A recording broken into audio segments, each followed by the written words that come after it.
వాటిని అన్నింటినీ సరిచేస్తూ ఇవాళ సంపద సృష్టించడం కానీ, లేదా సంక్షేమాన్ని ప్రజల వద్దకు చేర్చడం కానీ, లేదా అభివృద్ధి కార్యక్రమాలు చేపట్టడంలో కానీ రాష్ట్రం సాధించిన ప్రగతి గురించి ఇవాళ క్యాబినెట్లో ప్రస్తావన ముఖ్యంగా ముఖ్యమంత్రి గారు ప్రధానంగా ప్రస్తావించడం జరిగింది.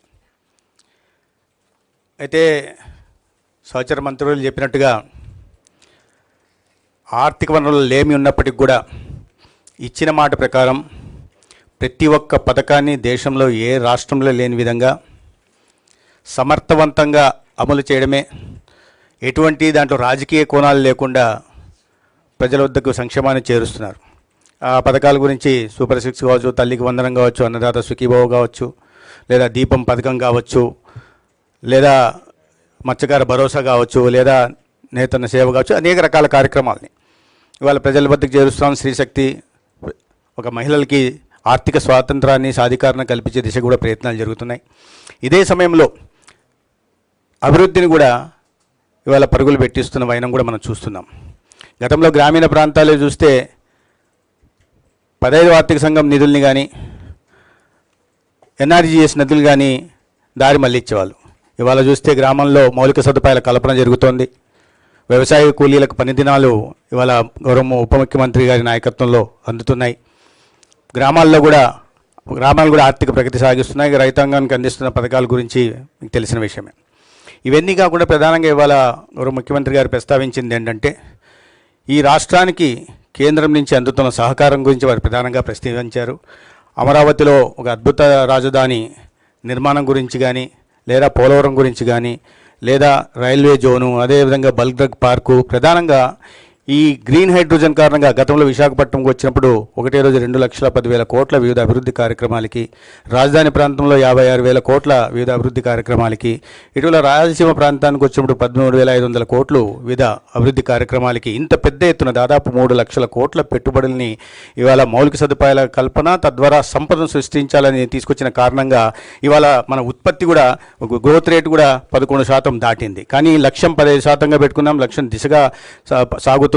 అయితే ఈ సంవత్సరంలో జరిగిన వీటిని పరిగణలోకి తీసుకుని వచ్చే సంవత్సరం మరింత అభివృద్ధి సాధించే దిశగా ముందుకెళ్లాలని ముఖ్యమంత్రి గారు ఆదేశించారు. అదేవిధంగా లక్షల కోట్ల పెట్టుబడులు ఏవైతే ఎకనామిక్ విశాఖపట్నం దగ్గర నుంచి ఈ రాష్ట్రంలో ఉన్న ఎకనామిక్ కారిడార్ల విషయంలో కూడా అది కొప్పర్తి కానీ, ఓరోకల్ కానీ, కృష్ణపట్నం కానీ ఈ ప్రాంతంలో వస్తున్న పెట్టుబడులు, ప్రధానంగా సెమీ కండక్టర్లు లేదా గూగుల్ డేటా సెంటర్లు, వీటి గురించి కూడా ఇవాళ మారుతున్న కాలంలో టెక్నాలజీని అందిపుచ్చుకొని దేశంలో మిగతా రాష్ట్రాల కన్నా ముందు ఆంధ్రప్రదేశ్ ఉంచాలనే లక్ష్యంతో గౌరవ ముఖ్యమంత్రి గారు చేస్తున్న ఇది ప్రయత్నానికి కేంద్రం నుంచి కూడా సంపూర్ణ సహకారం అందిస్తున్న విషయాన్ని కూడా వారు చెప్పడం జరిగింది. అదేవిధంగా సంపద సృష్టి కోసం రైల్వే కార్యక్రమాలు కానీ, రైల్వే అభివృద్ధి కార్యక్రమాలు కానీ, లేదా హైవేల నిర్మాణం గురించి కానీ, లేదా కొత్తగా మచిలీపట్నం నుంచి హైదరాబాద్ దాకా ఫ్యూచర్ సిటీ దాకా ఎక్స్ప్రెస్ హైవే నిర్మాణం కానీ, అమరావతి నుంచి బెంగళూరు దాకా ఎక్స్ప్రెస్ నిర్మాణం కానీ, మరీ ప్రధానంగా అమరావతి చుట్టూ దాదాపు 190 కిలోమీటర్ల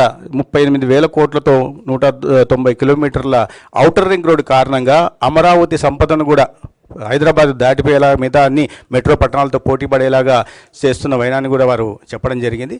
గతంలో అన్ని కేంద్ర ప్రభుత్వ పథకాలను రద్దు చేయడం కానీ, లేదా దానికి ఉద్దేశించిన నిధుల్ని దారి మళ్లించడం కానీ జరుగుతుంటే ఇవాళ ప్రతి కేంద్ర ప్రభుత్వ పథకాన్ని కూడా అమలు చేస్తూ ఇవాళ అన్ని అభివృద్ధి కార్యక్రమం ముందు తీసుకెళ్లే ప్రయత్నం రాష్ట్రంలో జరుగుతూ ఉంది. ప్రధానంగా గతంలో పేర్ల గురించి తెలుసు, ఏదొచ్చినా కూడా సొంత పేర్లు పెట్టుకునే ఒక విపరీత మానసిక తత్వం కలిగిన వాళ్ళు ఉండేవాళ్ళు.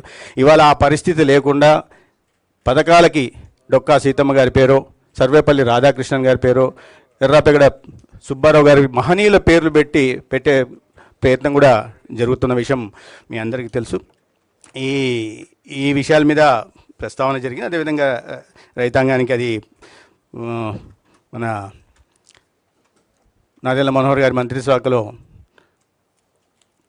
ధాన్యం కొనుగోలు విషయంలో కానీ, లేదా పొగాకు రైతులకు కానీ, మామిడి రైతులకు కానీ, లేదా కోకో రైతులకు కానీ, లేకపోతే ఉల్లి రైతులకు కానీ సమస్య వచ్చినప్పుడు ప్రభుత్వం సానుకూలంగా స్పందించి సత్వరమే మార్కెట్ ఇంటర్వెన్షన్ చేసి వారిని ఆదుకున్న విషయాన్ని కూడా రైతాంగంలో కూడా ఈ విషయం మీద చాలా సానుకూల వాతావరణం నెలకొని ఉంది. అదేవిధంగా ఈ ప్రతి ఇంట్లో ఒక పారిశ్రామికవేత్తను తయారు చేయాలనే ఉద్దేశంతో రాష్ట్ర వ్యాప్తంగా 175 నియోజకవర్గాల్లో ఎంఎస్ఎంఈ పార్కులకు, చిన్న చిన్న పార్కులకు ఊతమిస్తూ ఇవాళ ఈ నిరుద్యోగ యువతని ఉపాధి ఉద్యోగ అవకాశాలు కల్పించడమే కాకుండా పెద్ద ఎత్తున డిఎస్సి కానీ లేదా పోలీస్ శాఖలో కానీ అదేవిధంగా వైద్య శాఖలో కూడా అనేక ఈ నోటిఫికేషన్లు ఇచ్చి రిక్రూట్మెంట్ చేసిన విషయం మనకు తెలుసు. ప్రధానంగా వైద్య రంగం మీద ఒక విప్లవాత్మక మార్పు తీసుకోవాలనే ఉద్దేశంతో ఈ డిజి హెల్త్ కేర్ కానీ లేదా యూనివర్సల్ హెల్త్ పాలసీ కానీ లేకపోతే సంజీవని ఇలాంటి కార్యక్రమం తీసుకొచ్చి ఇండివిజువల్ సెంట్రిక్ హెల్త్ కేర్ని రాష్ట్రంలో మొట్టమొదటిసారిగా అందించాలనే ప్రయత్నాల మీద కూడా ప్రధానంగా ప్రస్తావన జరిగింది. ఇవన్నీ ఇప్పటిదాకా 2025లో మనం చాలా సానుకూలంగా ఇప్పటిదాకా మంచి పాలన అందించగలిగాం, ప్రజల్లో ఆ సానుకూల వాతావరణాన్ని క్రియేట్ చేయగలిగాం. భవిష్యత్తు వైపు మరింత భరోసాతో వెళ్లాల్సిన అవసరం ఉందనే విషయాన్ని కూడా మాట్లాడాం. ఇక మీకు తెలుసు, అంత హాట్ టాపిక్ ఇవాళ రాష్ట్రంలో ఏదన్నా చూస్తే పబ్లిక్ ప్రైవేట్ పార్ట్నర్షిప్ని ప్రైవేటైజేషన్ అనేక సందర్భాల్లో మనం మాట్లాడుకున్నాం. ఏ రకంగా అసత్య ప్రచారాలు చేస్తున్నారనే విషయం, దాన్ని కూడా మనం సమర్థవంతంగా తిప్పికట్టగలిగాం. రాష్ట్రంలో ఈ పబ్లిక్ ప్రైవేట్ పార్ట్నర్షిప్ వల్ల ఒక నాణ్యమైన వైద్య విద్యని అందుబాటులోకి తీసుకురాగలుగుతాం. గత విధానం కన్నా ఈసారి 110 సీట్లు అదనంగా పేదలకు అందుబాటులోకి తీసుకురావడమే కాకుండా ఇవాళ రాష్ట్రంలో ఉంటున్న పేదలకి మెరుగైన వైద్య సేవలను అందించే దిశగా ఒక్కొక్క 6,250 పడకల ఆసుపత్రులను కూడా నిర్మించబోతున్నాం.